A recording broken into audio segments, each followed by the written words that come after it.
Fjöldi sveitarfélaga á Íslandi hefur breyst töluvert í gegnum tíðina. Árið 1875 voru sveitarfélögin 173.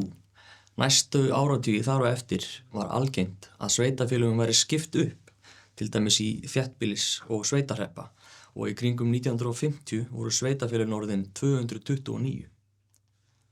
Síðan þá hefur sveitarfélögum fækkað verulega vegna sameininga og í dag eru þau 64 talsins og verða sjálfsagt enn færri á næstu árum.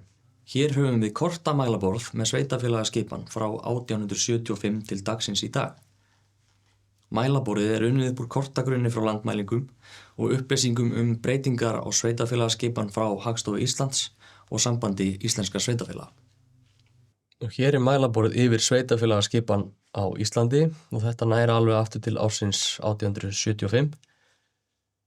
Þetta er svo skipt í tímabil hérna og tímabilin eru mislöng, en það er vegna þess að það er bara mismikið að gerast í breytingum á sveitarfélögum eftir tímabilum og það geta ekki komið 2 breytingar á sama sveitarfélaginu inn á sama tímabili, þess vegna skiptist þetta svona. Nú ef maður velur tímabil þá breytist kortið.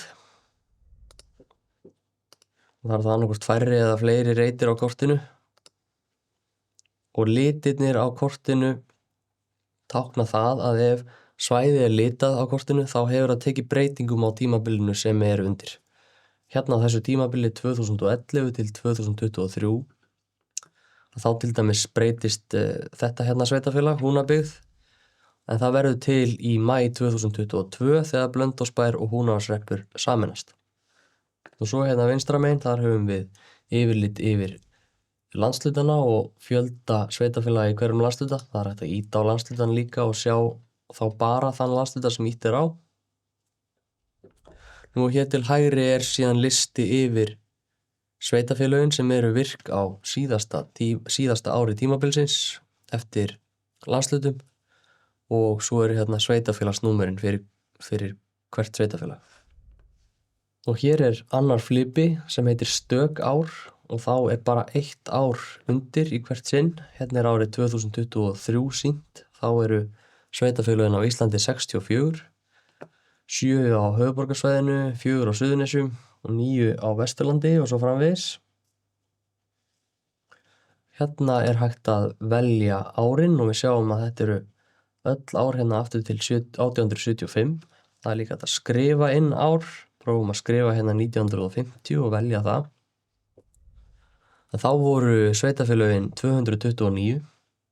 Sjáum hérna að kortið skiptist í ansi marga reiti og með því að fara yfir reit á kortinu getum við séð upplýsingar heiti sveitarfélagsins og sveitarfélagsnúmersins og númerið sem er fyrir það sveitarfélag og svo er hérna listi yfir sveitarfélögin sem voru til þá. Það er hægt að velja landshluta og það er jafnvel hægt að velja 2 landshluta saman með því að halda inn í kontróltakanum. Þeir veljum við saman Vestfirði og Norðurland vestra og saman voru þessi landshlutar með 67 sveitarfélög árið 1950 og listin hérna hægra megin sýnir þá öll þau sveitarfélög og þeirra sveitarfélaganúmer.